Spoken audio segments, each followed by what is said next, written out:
Hello and welcome to the Roundtable Podcast. I'm Shogun. Today is episode 7 of Philosophy with Jigmo, part 2 of the paper-guided philosophy series. Today's topic is modal skepticism, and I'm sure we're all very interested to find out more about that. Before we get started, though, please follow us on YouTube and BitChute and Podbean, 3 platforms where you can find our 200 plus Roundtable podcast episodes, but especially please join the Roundtable Discord server where we record these podcasts every day at 8 p.m. Central. So welcome, Jigmo, my friend, once again to the podcast. Thank you for your time. How are you, sir? I'm excellent. How are you, Shogun? I am very well, thank you. Looking forward to another enlightening philosophical discussion. So, modal skepticism. How would you introduce it to anyone who didn't get a chance to look at the paper? Well, perhaps it's wise to first discuss what we mean by modal. Let me give the example of some modal claims. The chair I'm looking at could be standing 2 feet to the left of where it's standing right now. Tottenham could have lost the game yesterday. Iron can be melted, make swords. These are all modal properties. They're, in a sense, possible properties or properties of possibility that can be attached to just about anything. All sorts of things are modal properties. And what we're discussing is a particular man's, Peter von Inwagen's, solution to the problem of evil, utilizing a sort of modal skepticism, or the skepticism regarding the ability to apply modal properties to God. Now, I have a presentation that I can do that would probably last 10 to 15 minutes, maybe longer. We could do that, or we could do back and forth, whatever you prefer. I think the presentation format is good for these paper-guided series. So if you're okay with that, please take us through it. Absolutely. Here is the worry Peter von Inwagen raises. I will call him PVI from now on because it saves his time. When it comes to vision, there are certain visual judgments you can make, and you can make very reliably and very confidently. Something is 2 feet away from me. Something is a meter away from me. That thing over there is farther from me than that thing over there. There's also a set of claims in regards to proximity or distance that we cannot make as reliably. For example, the sun is X kilometers away from us. Through mere vision alone, we cannot determine how far away the sun is, or the moon is, or Mars is. This requires more complicated mechanisms. And so what PBI is trying to argue is that in all our epistemic endeavors, there's a set of claims that our mechanisms allow us to make, and a set of claims that our mechanisms do not allow us to make. So he takes this mentality and he applies it to modal judgments, or the applications of modal properties. He claims this: we may be able to discern the modal qualities of our chair, be able to say, hey, listen, my chair can be 3 feet to the left or 3 feet to the right. We may be able to say that rock could stop moving or could start moving if pushed by the wind. But we cannot say the following claim: a perfectly good, perfectly powerful, and perfectly wise God would not allow suffering to occur, or suffering occur to the degree that it has. This is us applying a modal property of a sort which is far too exotic and far too complicated and loaded for what PBI is comfortable to do. He gives other examples of very loaded metaphysical modal claims, such as light cannot pass through 3 feet of iron. He says that this is a modal property of iron, which may be true. It may be true that this is impossible, but we don't have any justifiable evidence or any ample evidence for the modal claim in question to be true. And what he does is he applies this thinking that certain modal properties are unknowable, or we're not justified in believing them, and he applies that to God.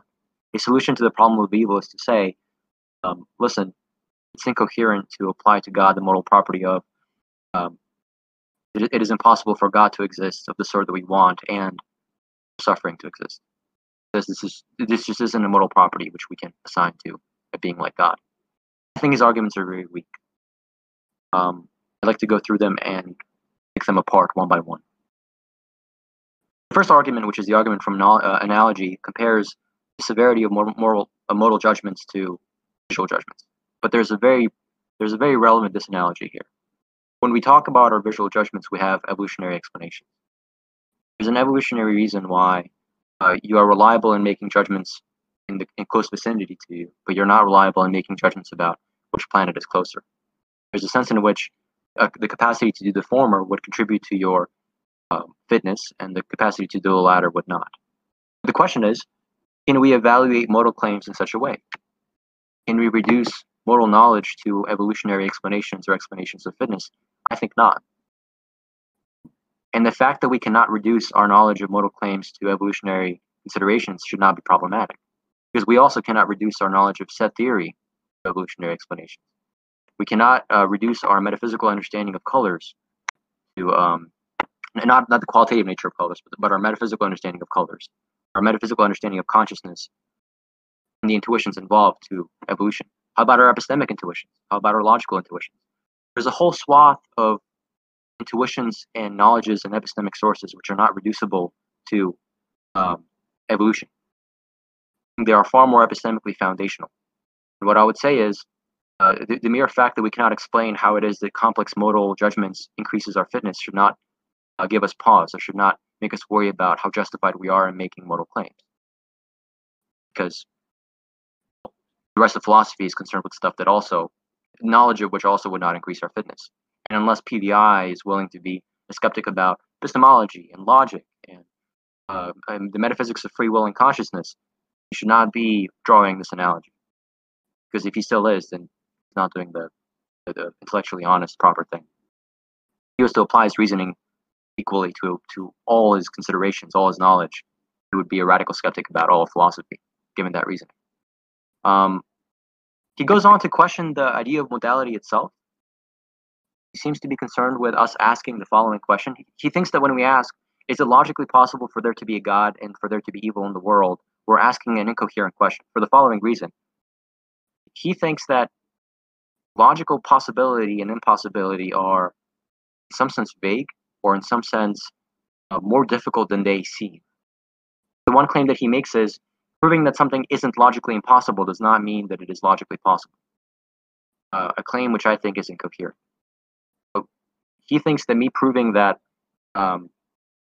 unicorns are not logically impossible is not the same as me proving that they're logically possible. Fascinating claim.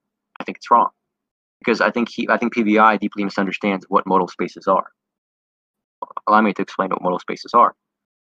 When a philosopher says, or when a chemist says, or when a biologist says, what is logically possible, what is chemically possible, or what is biologically possible, they're fixing a set of rules.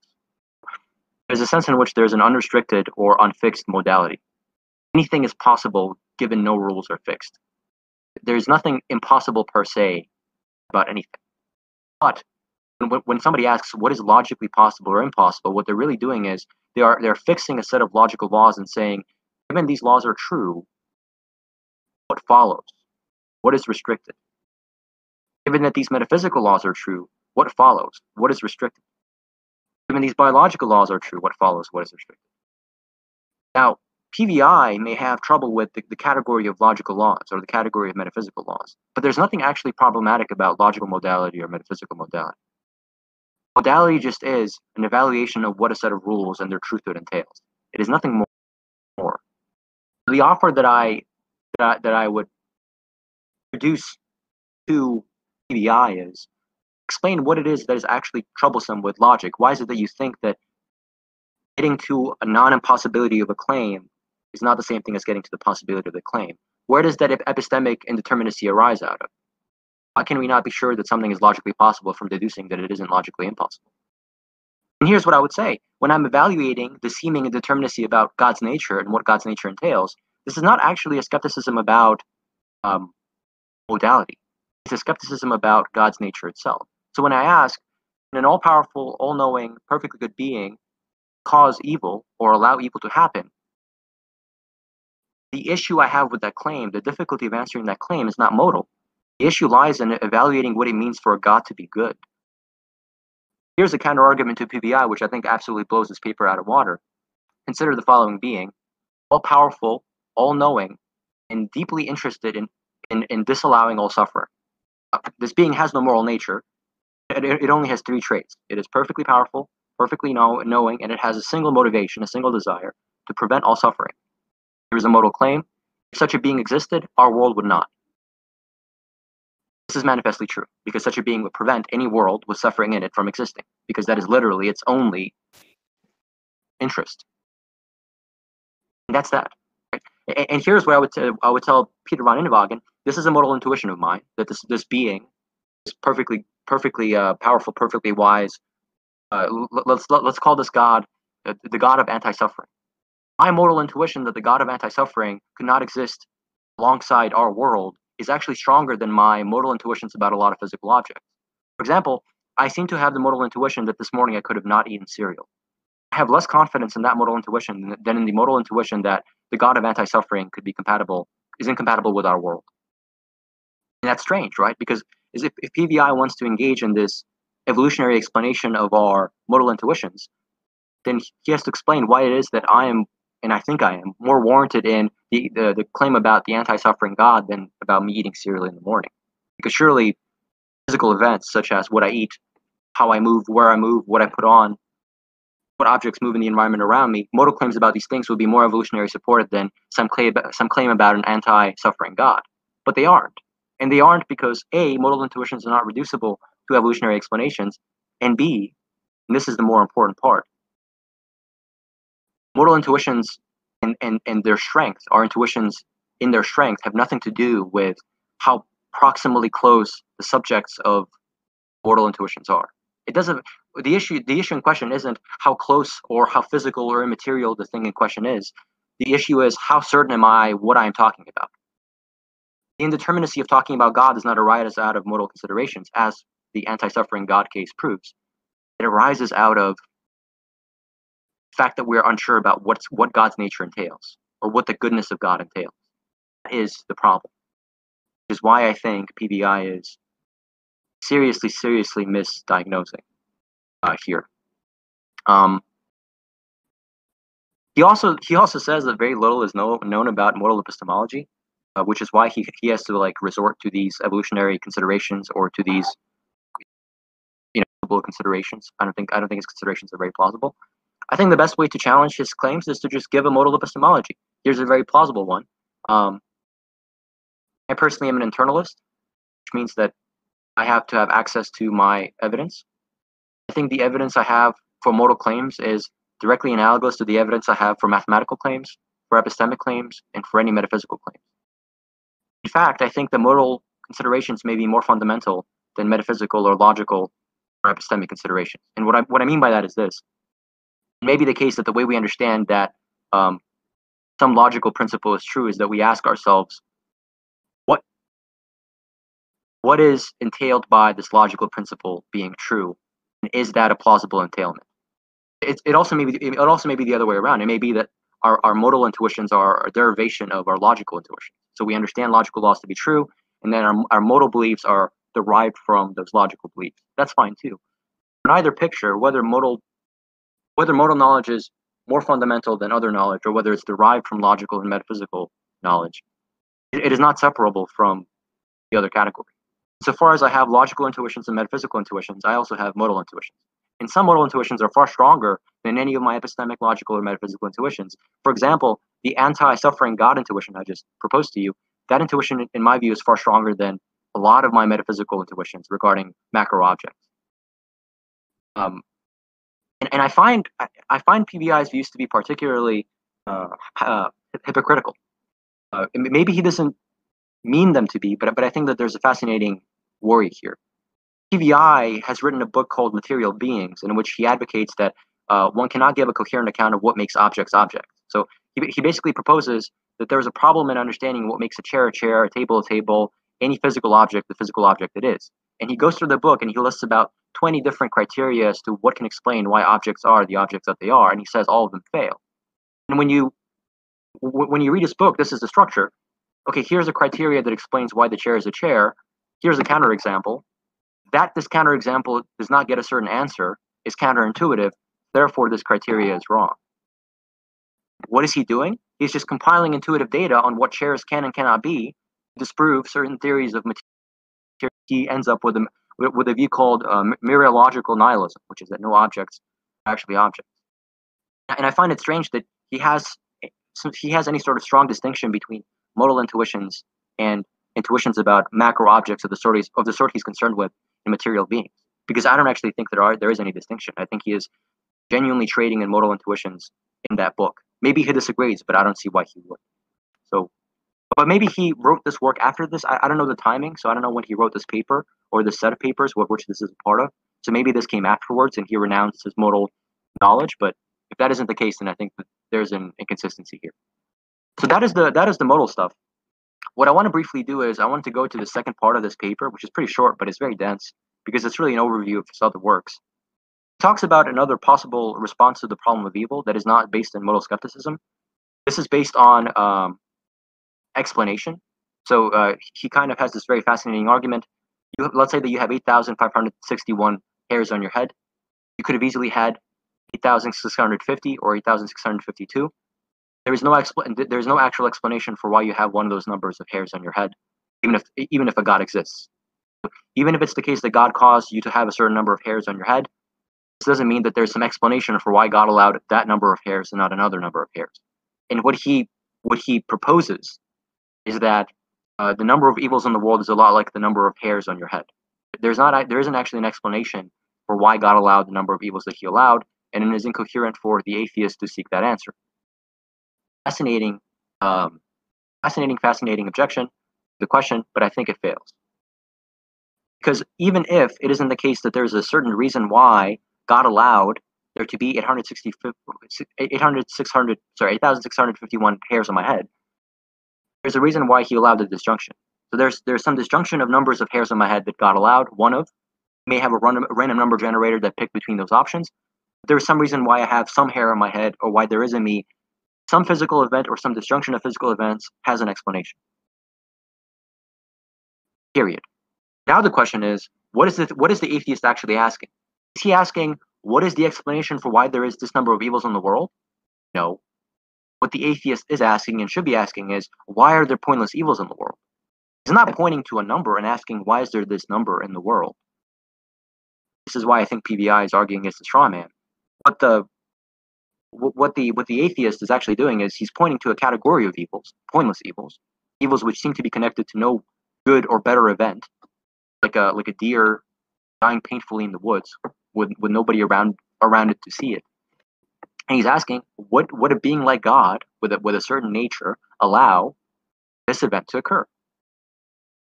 So, sure, God can physically cause events without there being a final explanation grounded in his nature why he caused that specific event.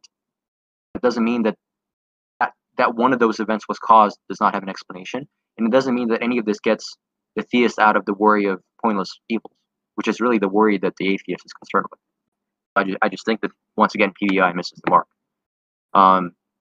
Here's another one. I think this is also a really bad argument. He applies vagueness to God. So there's kind of a problem in philosophy called the heap problem, or the heap of grain problem. Consider this. Premise one: adding one grain to a non-heap can never make it a heap. Premise two: one grain isn't a heap. 2 grain isn't a heap. 3 grain isn't a heap. No amount of grains is ever a heap. So you either have to deny that adding 1 grain never makes a non-heap a heap, or you have to deny the second premise arbitrarily. This is kind of called the vagueness problem, and the conclusion basically is that where heaps begin and end is very vague, or is hard to assess. PVI basically applies this to evils. It says, listen, there is some number of evils, which is enough evils to allow the goods that God allowed. Why should we think that there is a certain number of evils, which is the minimal amount that God can allow? Wouldn't this number be vague? And my response is, once again, sure, PVI, but why are we thinking about this in terms of numbers? Number one, the atheist is not concerned with numbers. They're concerned with categories. Category of pointless evil. According to them, even one pointless evil is too many pointless evils for being like God to allow. Point two, you must be careful with vagueness arguments. This is a consideration from Timothy Williamson. I think it's very important. If it's vague where heaps begin and end, it's also vague where vagueness begins and ends. And it is also vague where the meta-vagueness begins and ends. And once you apply a vagueness to a property, you're really applying an infinite set of vaguenesses to a property. And I have an inkling that PVI does not want there to be an infinite vaguenesses to the amount of evil which God can allow for a certain amount of good to happen. Here's a question: how do people generally deal with the meta vagueness problem? Well, Timothy Williamson is an epistemicist about vagueness. He thinks that all vagueness is grounded in us not knowing where heaps begin and end. He thinks that the issue is that we just do not know how many grain are enough for a heap to be a heap. What is the minimal amount of grain required for a heap to be a heap of grain? And if that's the solution PVI takes, then God is off the hook because God is omniscient. God would literally know how many evils are the minimal amount of evils he can allow, the maximal amount of evils that he can allow to allow a certain amount of good to exist in the world. Period. Now, all that being said, I think PVI's modal skeptical argument fails. His epistemic worries fail. I think his objections are to a quantified version of the problem of evil, which the atheist should not be engaging in. All that being said, this is what I want to say on the behalf of the theist. This is a theory that proposed by one of my professors that deals with the pointless evil problem. So let's say that you have an atheist that comes into the room and they are formulated a very potent form of the problem of evil. There are probably pointless evils in the world. Highly likely that there's pointless evils in the world. Two, perfectly good, perfectly knowing being would not allow pointless evils. Therefore, such a being does not exist. Here's an ingenious reply that I'm forming in behalf of the theist that one of my professors is working on. I'm very proud of this. There's an excellent reason for God to allow pointless evils. This is why. If there were no pointless evils in the world, then you would have a reason to go out right now and to cause an evil, because you would know that God would somehow make that evil into a good event, or God will not allow you to cause the evil. I repeat, if all evils were non-pointless evils, so if all evils had a point, a purpose, you would have an excellent reason to go out into the street and try to commit an evil act, because you would know that God, being who he is, would either not allow you to commit the evil, or he would use the evil to create good. So you would be helping him cause a good event. My professor argues that this is incoherent. God wants to preserve common sense morality and commonsensical reason for moral action.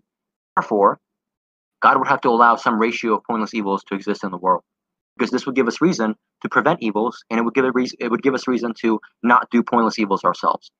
It's kind of an analogous example. Say you were a parent of a child, and you looked around you and you realized that even though parents abuse and destroy their children emotionally, children come out just fine.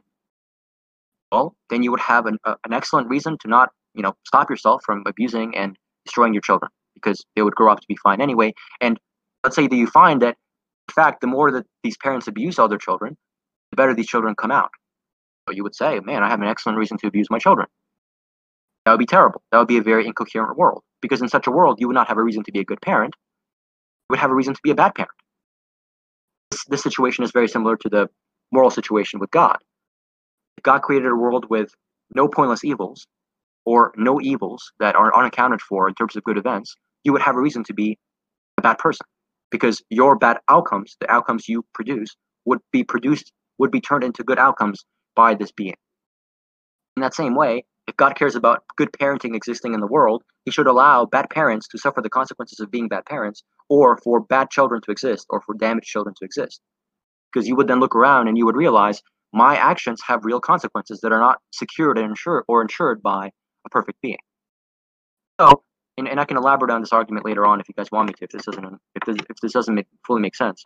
My professor argues, and I think this is really, really clever, pointless evils are a necessary component of moral action, or commonsensical moral action, which God highly values. The argument here is that God really, really cares about moral agency.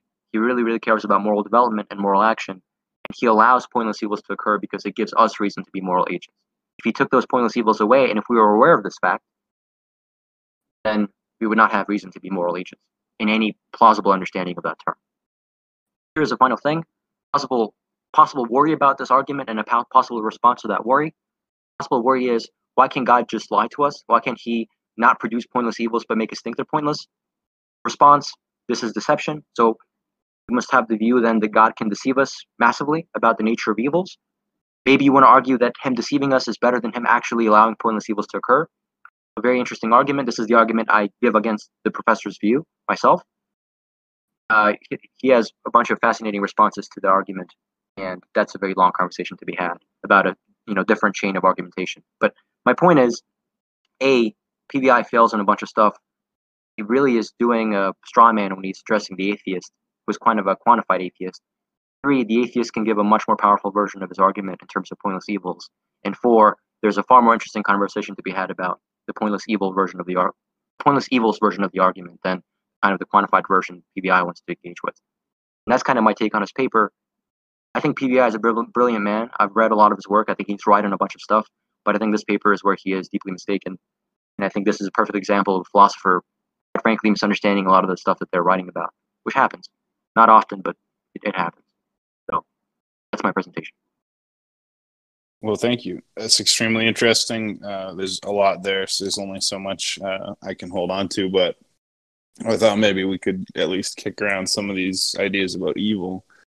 So if the question is, how can a benevolent God be consistent with suffering? I wonder what you think of a few answers. Maybe they're silly, maybe not. One would be, can we rule out the possibility that all suffering that occurs is actually an illusion, which, although it completely appears real at the time, will at some future state be revealed to have been illusory in some kind of retroactive sense? So even though you're suffering now, when you wake up from this nightmare, you'll realize it was all just a dream, and you'll just have like a catharsis to realize none of it was real and there was really no suffering. It was just like a movie, right? With its scary parts and its sad parts, but at the end of the day, it was just a movie. Do you think it's possible that that could be a coherent explanation for the paradox of evil, that in essence, there really is no evil? Just like in a horror movie, there really is no serial killer or monster. But it's actually makes a better story if you create the illusion that there is. Sure. It's possible. Is it compatible with God? Depends on your views of deception. Maybe it isn't deception if he plans to have a reveal party at the end. Here's, however, a lesson on how to knowingly and appropriately apply skepticism. So let me give an example. Let's say I walk outside and I tell my friend, hey man, I know that it seems like there's a tree right there, but there isn't really a tree right there. It's okay, fine. How about that fence? I say, no, I think the fence is there. A very plausible question that your friend can ask you, why are you skeptical about the tree but not the fence? You have the same sort of evidence for both, yet you choose to be skeptical about one and not the other. That's arbitrary. Let's apply that to this example. You choose to be skeptical about evil, fine. Question, why should you not be skeptical about good things too? How do you know that at the reveal party, God won't be like, yeah, the evil stuff was actually good, and by the way, the good stuff was also evil? So it's interesting, but I don't think it takes you very far if you apply epistemic principles graciously. But, I may be mistaken about that. I have to think more about it. Well, just to rephrase the question another way. So let's say you went through a horrible experience, right? Something really horrible happened to you. You're attacked and, whatever, something horrible happened to you in a back alley. But then a doctor said, well, just take this pill or get this brain scan and we'll remove even the memory that happened to you. So you'll literally have no memory of it whatsoever on any level. Was there then actually any suffering? In other words, can you retroactively remove suffering if you don't remember it? Was it really suffering? If you see what I'm getting at?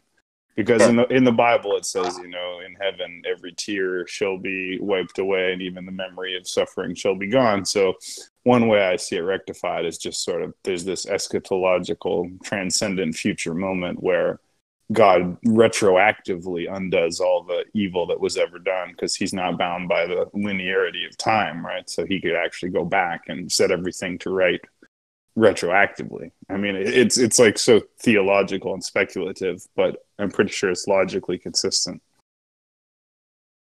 Fascinating question. Can God change the past? Difficult. Can God erase our memories of the past and reconcile past events? Absolutely. However, here's a counter consideration.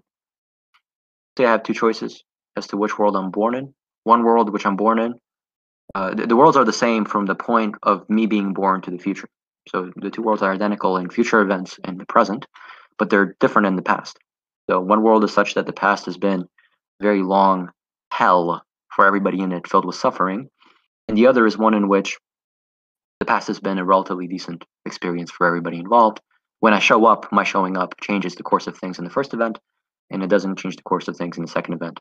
Now, personally, I have no reason to pick one over the other because my life will be the same in both. But I would be a maniac not to say that I would rather live in the world in which people did not go through a hell before I was born, because that world just has more suffering in it. I think the point is, it's one thing to reconcile the suffering of the past. It's one thing to forget. It's one thing to reward. It's another thing to erase the pointless suffering or the pointless evil of the past. And if the question is, can God do the former? I say, yeah, absolutely. That's omnipotence. Can God do the latter? Can He erase suffering entirely or past suffering entirely? I don't know. I think you're bordering on metaphysical impossibility, which I'd have to think more about. This is a very prevalent question in philosophy, by the way. Can God change the past? I think not, and I think a lot of people agree with me, but there probably are some that don't. So I think, yeah. I suppose another thing that often comes up in this consideration is just the simple concept that suffering somehow is something that, my gym used to have, still has the motto. It's from the Bible. It says, iron forges iron, whatever. But, the idea is suffering, the forge, the furnace, the crucible somehow purifies, elevates, refines, strengthens. The sword is forged in fire. Like, is there some explanation here that's consistent that, suffering plays some kind of, role as teaching or training or testing, refining of things? It's a beautiful question. This is why the atheist needs to focus on pointless evil, because you have a bunch of and pointless suffering.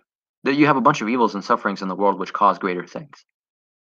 I voluntarily come to my home gym every day and I squat until my legs. I squat until I can't feel my legs because I know I get up the next morning and my legs are stronger. My frame is stronger. I'm going to live longer. I'm going to have a better life, just statistically speaking. There is suffering that has a point. Sometimes we're subjected to involuntary point. Sometimes we're subjected to involuntary pointful suffering. So, for example, your father can force you to squat because he knows that if you suffer now, later on you'll have a better frame, a longer life, yada, yada, yada, yada. But this is why the atheist should not focus on pointful or purposeful suffering or evil. He should focus on pointless suffering and evil, which surely happens. I mean, to deny that there's pointless evil and suffering in our world is to just be unacquainted with the world. So, yes, beautiful consideration, and it deals with a lot of suffering in the world, but it leaves pointless suffering untouched, definitionally. Pointless suffering and pointless evil being two different things. So the other thing I speculate on often is there such a thing as pure evil? Because in theory, there's aggravating and mitigating factors when you do things, right? So if it's a mitigating factor, it's like, well, yeah, you did it, but you were drunk. Or you did it, but, you found your wife cheating on you. You did it, but you have schizophrenia. So there's reasons why you did it. You were abused as a kid. So is there a form of evil that doesn't have an explanation like that? Like there's no set of circumstances or cause and effect that led to it. It was just a conscious free will choice to do something evil. And then the defense of it becomes this evil is permitted in order to permit freedom of choice, which is kind of like honestly, I've always found it a fairly shitty argument, but it's the main one that Christians rely on. I think free will theodicies are limited. Number one, I think the question of pure evil is absolutely fascinating. Now we're talking about agent caused free will, and so I'll give a long-winded answer, but I think this will cover everything. Number one, amidst agent caused evil, there is naturally evils that are caused for seemingly good reasons. Now, your wife is cheating on you, as you said, you kill her and her boyfriend. Not a good reason, but an emotional reason for doing so. Pure evil would be, I think, a person saying, I know it was evil. In fact, that's why I did it. I consciously wanted to cause evil for no reason other than just wanting to cause evil. I think that would be, in my view, a definition of pure evil. Let's grant the theist that free will theodicy works, that God wants human agents to have free will and real robust agenthood, and so he allows such things to happen. Fine. Let's make categories now. You have agent caused evil or agent caused suffering. Let's say evil to stick to the conversation about God. Agent caused evil, and then non-agent caused evil. Evil which is not reducible to the choices of agents. If you believe in evolution, plenty of that. There's plenty of evil caused in the line of evolution that was not necessary to get to humans, especially if an omnipotent being is involved. So, yeah, you could grant the theist that a lot of evil is explainable by agenthood. I think you should. And this is why free will theodicies work. But they work until you get to the deer dying in the forest painfully with no agent around it to cause that or to prevent that or any of that. Because some people will say things like certain natural evils happen, natural evils being non-agent evils, so that agents have an opportunity to prevent evil. So we have an opportunity to save an ecological locale from destructing or being destroyed. But there's plenty of stuff in the history of the world that was not preventable by human agents in any sense, and was a clear example of suffering. And the theist can get off the hook for a bunch of categories, but that's a category that there needs to be a more creative answer for, which is why I talked about my professor's solution, because I think it deals with that somewhat. So for anyone who is here, I do want to give you a chance to ask a question or make a comment if you want to. If not, I have plenty of other questions I'd like to ask. But does anyone have a question for Jigmo or comment? All right. So since we're on this topic, the other topic or the other ideas that put forward, of course, is that God isn't responsible for evil, but the devil is responsible for evil. And this goes back to the original formulation was Uhura Mazda and Angra Mainyu, being the original sort of duality of good and evil gods, or what do they call it? Dualism. So does dualism make any sense? Because it's a contradiction of the idea that God is omnipotent. Because if God was omnipotent, you couldn't have dualism. So if you accept dualism, then you're saying God is not omnipotent. But could it just be there really is, a good and an evil force, one that wants anti-suffering and one that wants suffering? Here is a thought that I was thinking about because of our last conversation, and I came up with a radical free will theodicy, which might deal with all the evils in question, but rather implausible metaphysical picture. God created a single free agent, that's our Satan or devil or the primary evil force of the world. He gave that agent full or near full free will, and it was that agent which created our world, not God immediately. Fascinating possibility. But here is a response which I think is very powerful. God could have limited the free choices of the devil in question in any way he wanted to. So here's a fascinating line of thought that responds to that argument if I'm understanding what you're trying to propose properly. And stop me if I'm not. How many free choices are required for you to have a free choice? How many choices are required for you to have a free choice? If I walk into the supermarket and I have 20 cereal choices, when I pick a cereal, I can say that I had all the choices necessary for me to make a free choice. If I have two, it's somewhat free, but not as free as the 21. Now let's talk about morally relevant free choices. How many choices and what kind of choices are needed for me to have a morally relevant free choice? Let's say that God created a demon or Satan or a primary evil force, and he gave him all these options. Must he have given him the option of creating a world such as ours? Why was such an option necessary for the agent and morally relevant free will? I guess my point is, even if you have this fascinating free will theodicy which grounds it all in a single agent, you still have to answer, why did God give the agent in question the choices that he gave him and not other choices? Which I think is kind of the same problem, just rephrased. You just moved it up a level. Does that make sense? Yes, it does make sense, and it's why the Christian concept of a Satan in rebellion doesn't make sense, because if Satan was subordinate to God and created by God, then there's no way he could rebel without God, deciding that he should be able to, and there's no way he could do so successfully, and he couldn't continue to function freely. So this doesn't make sense, but the true dualism is a little bit different in the sense that you might postulate that it's not God is primary and the devil is secondary. You could postulate there's just always been two co-eternal forces, one good and one evil, of equal power, but just opposite polarities. And so God didn't determine Satan's possibilities or vice versa. They've just always been the good one and the bad one, and they've never been able to defeat one another or something. I don't know. that's definitely a way to deal with the problem of evil, but notice it's no longer the problem of evil. In a sense of, the problem of evil is, how can an all-powerful, all-knowing, perfectly good being cause what's around us?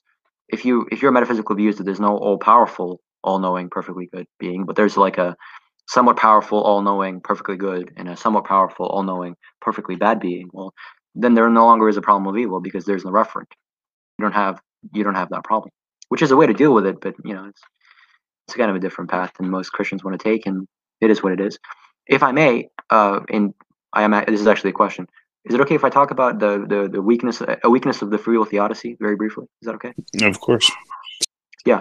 So one thing that you can do as an atheist is try to point out some category of evil that the free will theodicy does not cover. Another solution is to just go for the free will theodicy. Here's a fascinating question to the free will theodicist. God had to give us all these morally relevant choices that ground our moral agency or our free will. Fine. Why did he need to give us the opportunity to do bad? So let me elaborate what I mean by that. It's one thing to have better choices and worse choices. It's another thing to have the capacity to produce evil in the world and the capacity to produce good in the world. So here's a problem that St. Anselm talked about a long, long time ago. Say a criminal was born into criminality. He was a very abused child, and he grew up, and he is faced with a morally relevant choice where he can cause a really, really bad outcome, or he can cause a less bad outcome. And he chooses to cause the less bad outcome. On a very plausible view of moral agency, it is true that the criminal is causing a bad outcome in the world, but as an agent, he's actually a good agent because he's picking the better choice available to him. He didn't choose to be born into the criminal lifestyle. He didn't choose to have the choices before him. He was born into a very aggressive, abusive family. But all that aside, he's still trying his best to choose the best option available to him, which is still not great when it comes to what happens in the world, but it's pretty good. Okay, let's turn that one on its head. Take an agent who is like a saint by birth. They're saintly. They only have good things to come to their mind. There's only good choices are available to them in their consideration. And the saint has a really, really good choice and a less good choice. And they consistently pick the less good choice.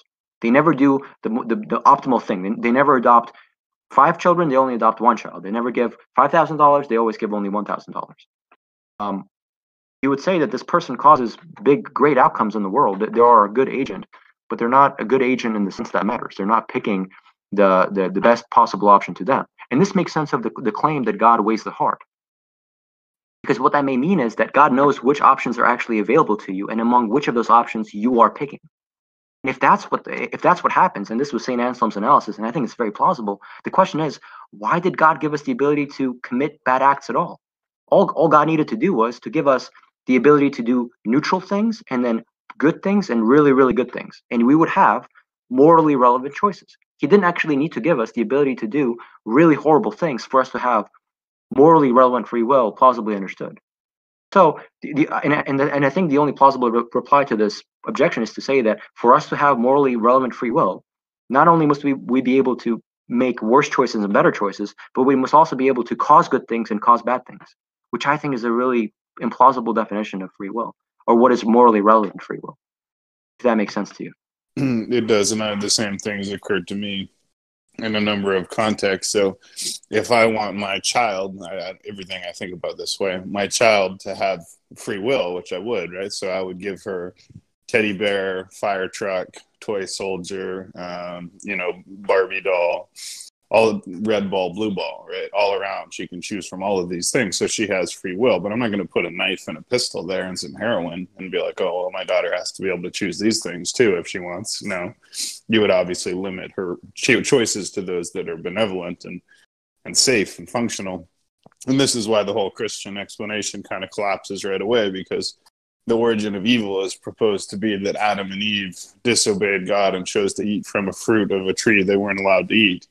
And of course, God could have just put a fence around the tree, or he could have made the tree 1,000,000 feet tall so they couldn't get the fruit, or he could have made the fruit, have a force field or an angel guarding it. So God designed the Garden of Eden, and God designed Adam and Eve. So he logically can't then say, oh, Adam and Eve fucked up my whole creation. It would have been fine if they had just done what I said, because he could have made them do what they said. So whoever has the most authority and power has the responsibility, morally speaking. So at the end of the day, the buck always stops with God, obviously, because any subordinate creature is designed by God. Your child example is so excellent that if I ever write this out in paper form, which other people have, but I think I could do a decent job of, I'm actually going to use that example and I'm going to cite you. And to moralize that example, here's a version of it. Let's say that you take your child to an orphanage and you give her a bunch of money that she could either use on candy later or she can give to the children. And you tell her, give to them however much you want. And it's not like you're giving her the option to go and beat up the kids there. You're not like telling her, yeah, you can go and kick that kid in the face. You're telling her you can either give them nothing or a little bit or everything you have. And those are morally relevant choices. She doesn't have to have the choice to go up to a kid and kick him in the face to have a morally relevant choice. And it's the same question to God. Must we have the choice to cause world wars and use chemical and nuclear and biological weapons? Or could he have just given us a set of choices, among which are neutral and good and really good choices, and we would have the same moral development, the same moral character, the same moral vibrancy and richness without there being a bunch of really horrible shit happening in the world? And I think it's a really hard challenge that the theist has to answer. And I posed this question to a guy that was visiting my school, and he was from Rutgers. He was a philosopher of religion from Rutgers. And when I asked him a question, he was literally on stage for 45 seconds without an answer, and then he said, "I'll think about it. I'll get back to you." And I gave him my email afterwards, and he never emailed me about it, which I'm kind of upset about. So that's kind of where I'm at with that. So with regards to this question of the paradox of evil, I believe there is no paradox. I am a Christian. The Bible does answer this question in a way that I find satisfactory. It says, I create light and create darkness. I create good and create evil. I, the Lord, do these things. So God himself says, I create good and I create evil. So the paradox is a non-paradox. It's just that God is, like myself, bipolar.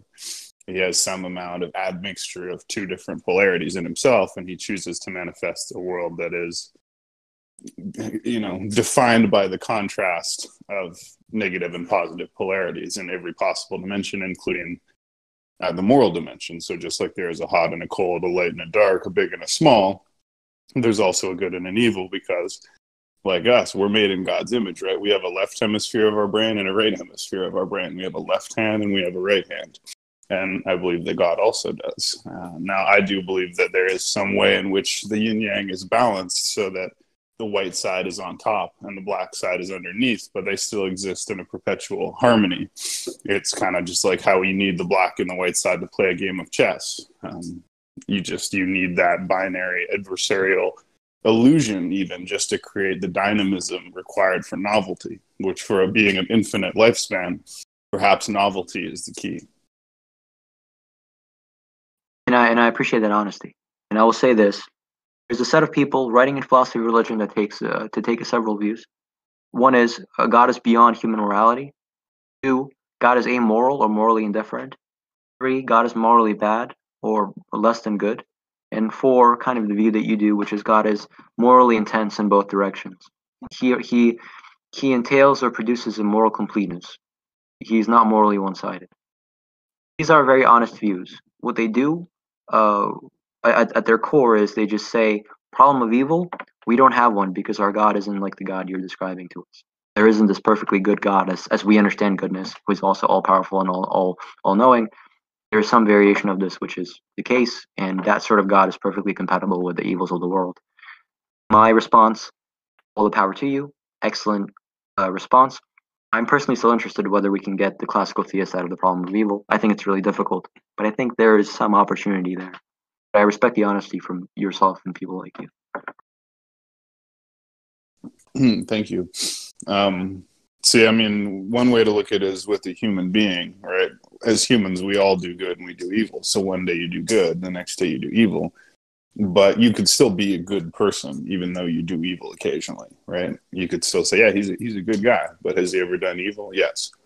So you can be good and yet still be an admixture of moral, positive, and negative dimensions, and yet still be good on balance. Another possibility is that, God just is bimodal, right? His creator stage and his destroyer stage, or, his mercy stage and his justice stage. Another possibility is, from God's point of view, being spirit of that, and he understands something we don't, which is why the universe with suffering is actually better than one without. Because all we can really say is from our perspective as humans, suffering appears to suck. But we realize that we're actually pretty minor creatures in this universe, which truly has greater being. So we can't rule out that it only appears to suck and actually has a purpose we just don't comprehend. And, you know, all of this in the end will make sense. We just don't get it now. The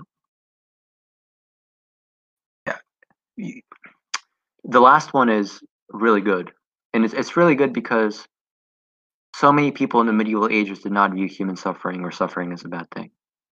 What they viewed as a bad thing was sin, indignity, betrayal, stuff that you have immediate control over and only happens to you if you choose it to happen to you. There were many people in the medieval ages who did not view suffering as a morally bad thing, per se. Fascinating view. Not one I have, because I think that if anything is morally bad, it's suffering or pointless suffering. But there's an argument to be made there. There's a very fascinating argument. God as bimodal is also fascinating. I remember that we talked about God as a writer before, where he's writing a story.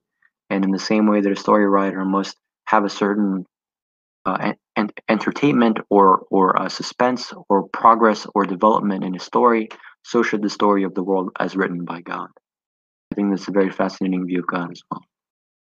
And this kind of brings me to the following point. There's many ways you can build God to make sense of the world around us. There's many versions of God which are compatible with the stuff that we see around us. But the more I read about this, sometimes, the more I am convinced that the sort of God that the classical theist wants to offer just ain't gonna do it unless you do some really, really heavyweight philosophical lifting, which I think is possible, but I think it's hard. Here's an ecclesiastical point, which, and I know nothing about theology. I'm like a child in the waters more so than I am about philosophy. We seem to value Jesus, or not we, but Christians seem to value Jesus as somebody who never committed sin, and that's supposed to be a good thing about him, right? And we also seem to sanctify or respect those people who seem to be incapable of doing bad things. They by nature, they through their moral development, they have become incapable of even considering doing bad things. This is how people understand sainthood, right? So it's an interesting view that a truly good person has both sides of the spectrum, so to speak, but it doesn't accord with our understanding of the value of Jesus and with our understanding of saints and like Mother Teresa. Like Mother Teresa is controversial, but saints. Does that make sense? It does. So Jesus is a different case because Jesus, theologically speaking, is one part of the Trinity, co-equal, co-eternal with God, perfect and sinless. But Jesus, in my belief, was the only sinless Christian, or the only sinless person. So Muslims believe that all the prophets were sinless, but Christians don't believe that. Christians believe that everybody has sin, including saints. Now, Jesus didn't have sin because he was actually God, essentially, but the thing about saints that makes them amazing is that they do have the potential for sin, and yet they somehow, transmute their human baser nature into sanctity and attain sainthood through some kind of devotion and willpower and discipline. I can't remember what the initial point was beyond that. Yeah, if I may add, there's this saying. Oh man, I just had a wonderful thought. Never had this thought before. These are the best feelings in the world. There's the saying, would you rather be born good or be born bad and fight to become good? On a classical theistic picture, God just is good. He's just good eternally, immutably. He just is good, so to speak. If you have the view that what makes a being great is not them just being born talented or being born good, but having to fight or overcome weakness or temptation or fear, then there's many ways in which God is limited, because he's just on the classical theistic picture, he's just born with his qualities.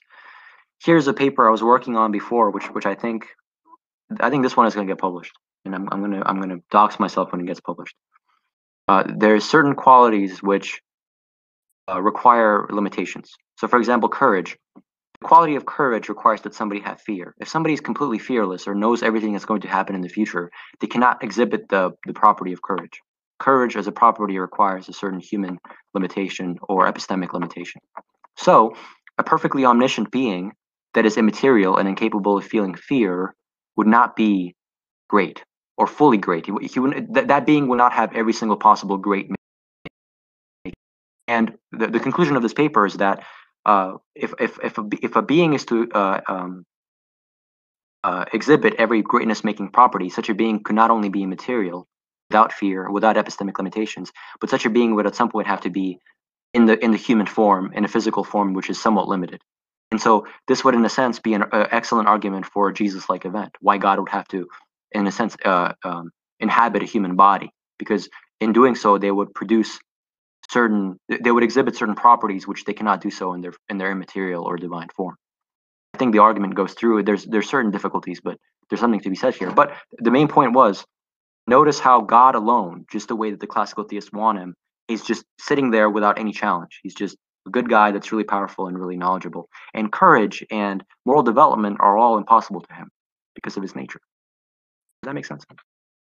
Absolutely does. And I totally agree about what you said about the nature of Jesus. And that's why, because Jesus was fully God and fully man and was, subject to all the same temptations and tribulations that any human is, and yet, never succumb to them. So you're right. Yeah, if he was just invincible, it's like playing Doom, right?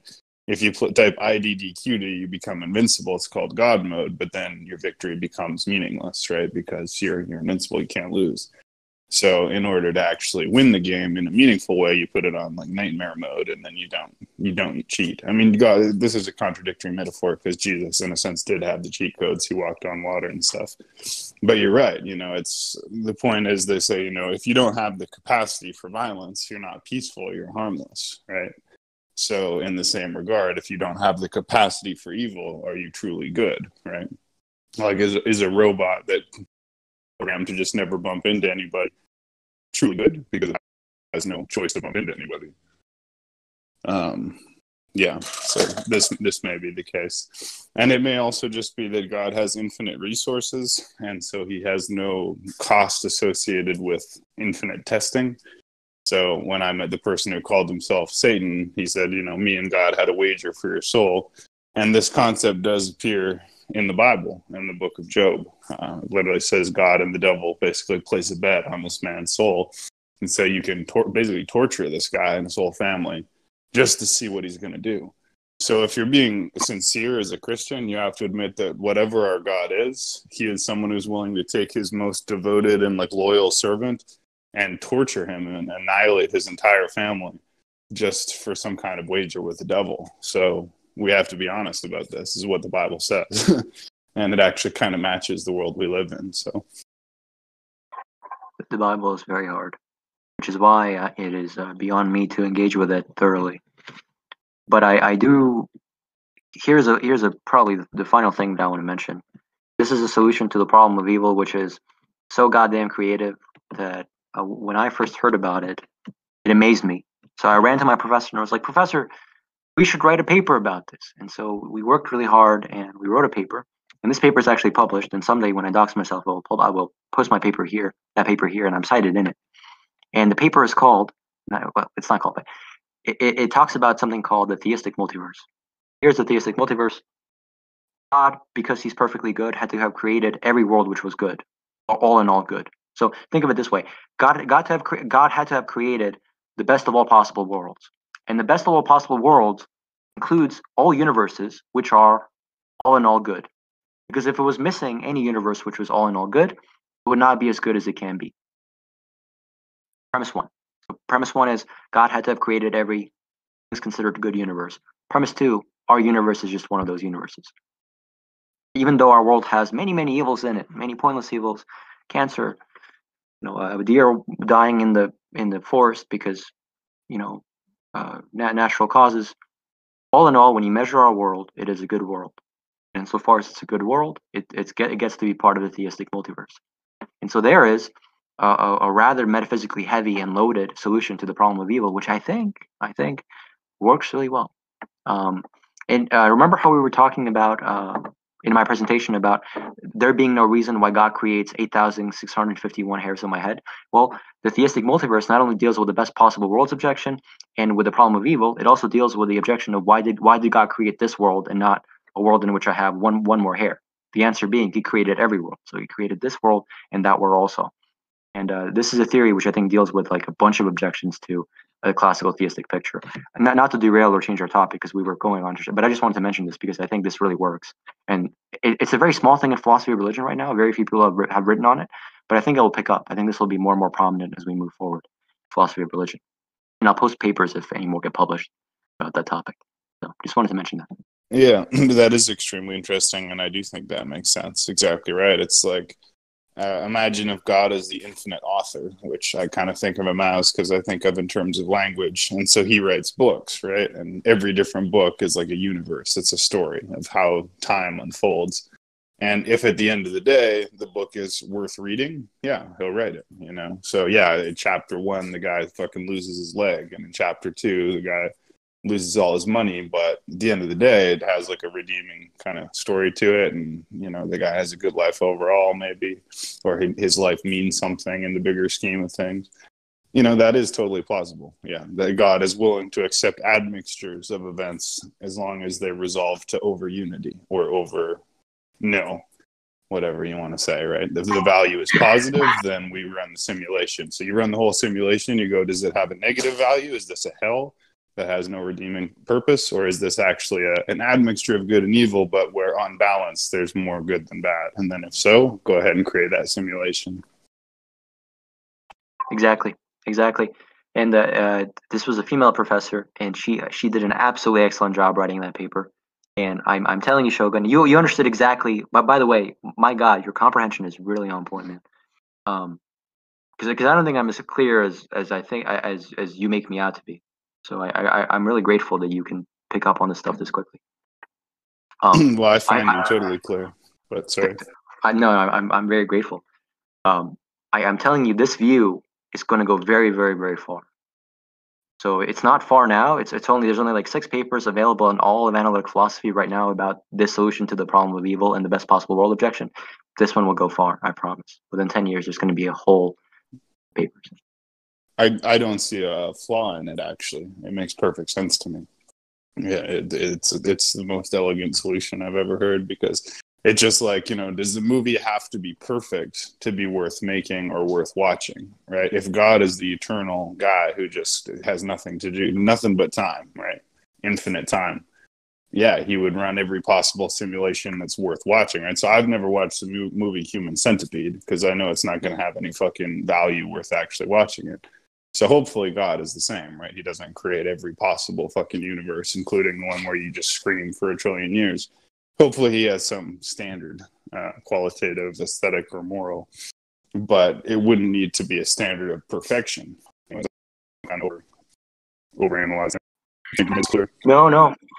You're not overanalyzing at all. I'm actually going to overanalyze right now. Here's the overanalysis. Here's the history of this view. There was a view that the theists produced for God, which was called the fine-tuning argument. The fine-tuning argument says the conditions for our world are really rare. It's really accidental that the perfect conditions were met. Therefore, there must be a designer. A reply that atheists, and I don't want to go into details about the arguments, but a reply that the atheists proposed, one of the responses was a multiverse. They said, well, if there's this immense multiverse of all the possible choices of beginning constants, then eventually one of these beginning constants will be the constants that we need to have humans and matter and all this stuff. And then some genius, I'm forgetting the first guy who wrote about this, said, he asked, can the theists use the multiverse to their advantage? And that like caused 4 or 5 other papers, including my professors. Which is, it's so elegant and it's so simple, right? And you almost ask yourself, how did nobody until like 2017 come up with this? But this is how philosophy works. And people say there's no progress in philosophy. I say that's a crock of shit. There's progress in philosophy every decade, and it happens like this. You know, one guy uses an argument here, there's a response here, and then somebody says, hey, can we use that can we use that element or that response over here? And they can, and it's an absolutely joyful, excellent thing. This is a general point of philosophy. Progress in philosophy is a real thing, and this is a perfect example of it. We went from fine-tuning multiverse to theistic multiverse. I mean, isn't that beautiful? Well, so if the concept of God for you, if things like, I'm not sure if you believe in the concept of Lucifer and all that, but Lucifer is supposed to depict God's perfect creation and is more like him and all this other stuff. Moral relativism is a thing innate in nature, but not in man, and it's taught to man by certain doctrines within certain religions. But moral relativism is like, is the lion evil for killing the zebra? And so if the entire universe works on a level of relativism like this, uh, is this part of the game that is this part of the simulation? Is it a built-in phenomena? I'm not sure I would call the lion a moral agent. If what you mean by moral relativism in nature is that animals cause bad things to happen to each other, so like the lion eats the deer, sometimes in a painful way, that's true. The lion does cause morally bad events. But to be a moral agent, I think you have to understand moral concepts and make decisions based off of them. So you wouldn't call a 3-year-old child hitting another child, a moral agent. They've done something bad. They've caused a morally bad event. They're not a Right, but moral so agent. the concept of moral relativism, though, is in some cultures, for example, that would be morally okay. Where, like, in some cultures, it's morally okay to enslave somebody, but it's not okay in our culture. So humans have created this awareness of good and evil that nature doesn't follow. I think cross-cultural moral relativism is a far more difficult argument for the moral objectivist. Here's a set of possible replies to the slavery point. If you notice, the origin of slavery is those people are unequal to us in nature, therefore we can enslave them. So if you track the way the white man discussed the African black man uh, in the 16th, 17th century, you will notice that they are basically subhuman. They're not considered fully human. It is when black people began to be considered human in literature and culture by white people is when it became really difficult to justify any segregation against them. Because at that point, you can't identify a morally relevant feature which distinguishes the black person from the white person. And maybe you might So, say, like, sorry, go ahead. well, I don't mean to interrupt specifically, but the black scenario is a little different from, like, Egypt, for example, because the Israelites weren't considered subhuman. They were just a conquered culture. The Vikings enslaved people too. I'm just talking about the concept of slavery being relativistically okay in those cultures at those times, no longer acceptable now, but who knows in 100 years when everything falls apart type stuff. So, but again, in nature, moral relativism doesn't apply. If the lion's hungry, he's going to kill the zebra and kill the zebra. And that's not evil. That's just nature. But it's evil to, it's a weird one. No, it's very difficult. Once again, I want to turn away from the line. The Israelites are a very fascinating question, and this is what happens a lot of the time, right? We point to these separate, very different cultures from us and behavior and what they accept, and we ask, do they have a different moral understanding from us? My own view is either A, they do not have a moral understanding, or they're not utilizing their moral understanding in their legislature, I mean, even Westerners did not utilize their moral understanding in legislature for centuries and centuries and centuries. Um, or there genuinely are, varying moral intuitions, or there just is a lack of moral education. My understanding of morality is it's not like eating. It's not something. There's a sense in which it's innate. There's a sense in which it is there to be observed, but to properly observe it and systematize it and reason about it is not like learning how to eat. It's not like an instinctual task. It is very much an intellectual exercise, much like set theory, much like a metaphysical understanding of colors or of objects or of anything. It requires a lot of work, and it's very easy to get wrong. Which is why I don't think it's helpful to point to civilizations like centuries ago and say they did things different from us, therefore morality is relative. I don't know. I think you need to Their morality was relatively different from ours now, yet we had the same God in their inspiration, or the same Lucifer. Like, if this is an all-powerful creating concept that's here on Earth and that's been here on Earth, clearly things were relativistically okay then, but no longer okay now. Like in the Bible, there's lots of things that are acceptable in it and no longer okay now. And we don't do that now because it's morally relativistically unacceptable in the modern time because of our current society. Does that make it makes sense. If you go to the Israelites centuries ago, there's many amounts of mathematical knowledge or scientific knowledge they did not have, and now we have it. You wouldn't say that because they didn't have some knowledge and we have it now that mathematics or science is relative. You would just say that they lacked certain knowledge. I do the same thing with morality. I wouldn't say that morality is relative because they lacked certain moral knowledge. I would say that moral knowledge is something to be earned and obtained and understood through hard work, and hard intellectual work, just like science and just like mathematics and logic. And they just lacked certain moral knowledge that we do not now. And I only hope that as we progress as a civilization, as a humanity, we only gain moral knowledge. We become clear on what is morally true. That's my own take. Well, then what were these prophets receiving divine inspiration confirming that these things that are no longer morally acceptable now were morally acceptable then? That's what I'm saying. Like, you can bring up Quran stuff, like the child marriage shit and all that other shit. These things are not morally acceptable now on a global scale, but these were inspired by God. I don't know if there was I don't want to get into like theology. I'm not sure that God inspired anybody or whether there is a God that inspired anybody. I don't want to defend a certain religious view here. This has been purely an intellectual exercise for me. I engage in philosophy of religion as an intellectual exercise, not as an expression of my own beliefs. The argument here is that, listen, there's a religion out there where a divine being expressed deeply immoral views to the prophet, and these views became entrenched in their culture. I would say so much the worse for that religion. But that's where I would leave that. And I just then whatever was being divinely inspired was at the time moral, but is no longer moral now. Thus, over time, over 1,200, 2,000 years, things that were morally reprehensible to a world religion or morally acceptable to a world religion are no longer. And it's a weird way of society and cultural evolution. Even up to the modern time, like.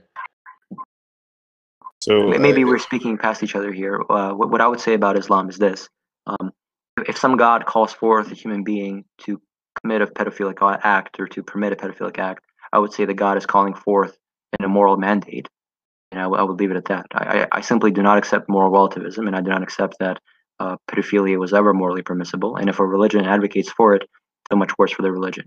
Now or 1,000 years ago or 1,000 years from now. So I'd like to speak on this too. So yes, there is a phenomenon, which is that phenomenon which were morally progressive in their time became morally regressive with future actions, right? So the Bible has a number of things like this, where in its time it was actually moving culture and morality forwards by saying, for example, don't sacrifice your children to God. Don't put your children in a fire. That was one of the main things the Bible said, is don't make your children pass through the fire, because at the time that was a big thing, human sacrifice of your own children. Now, circumcision and so forth is like morally regressive. However, I will say that in the case of Islam, Muhammad, to be honest, just so I can get fatwa out again, was morally regressive even in his own time, right? So he did a number of things that even in his own culture were actually considered immoral, not moral. So, for example, he stole his his adopted son's wife. He stole his adopted son's wife. And because in Islam, it's what matters is kinship, not blood, this was considered incest. So the Muslims were fairly shocked and horrified that he did this, because this was like marrying your own daughter, basically. And I could go on a number of examples. Muhammad, Aisha was his child bride, right, who was 6 years old when he married her. And her father said to Muhammad, but isn't she too young, dude? And Muhammad was like, no, bro, Allah wants me to marry her. So all I'm going to say is, even in Muhammad's own time, he was a little bit of a rascal, to be honest. And I'm going to get killed for that, but whatever. I don't mean to interrupt, but to preserve the integrity of the podcast, insofar as the topic was modal skepticism, and we kind of went on to do the problem of evil, we should probably wrap up. If I can make a final comment, and then we should wrap up, and we could move this conversation to RT1 afterwards. Absolutely. Very correct. I apologize. Please give us your closing statement.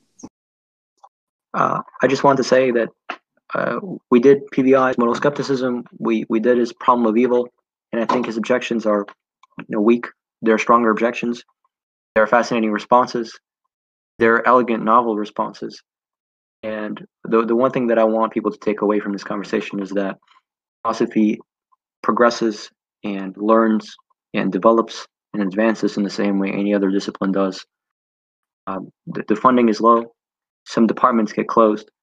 but that is not any reason to be skeptical about the great work that analytic philosophy can put forth in the same fashion that we discussed before with multiverse, the theistic multiverse response to the problem of evil. I think that's an example of the beautiful, elegant progress philosophy can make. I know I'm going to be keeping track of advances in the field in regards to that argument, and I hope maybe to even in the future discuss something interesting that comes out that is relevant to that topic in the future. And on that note, I think we covered quite a bit today.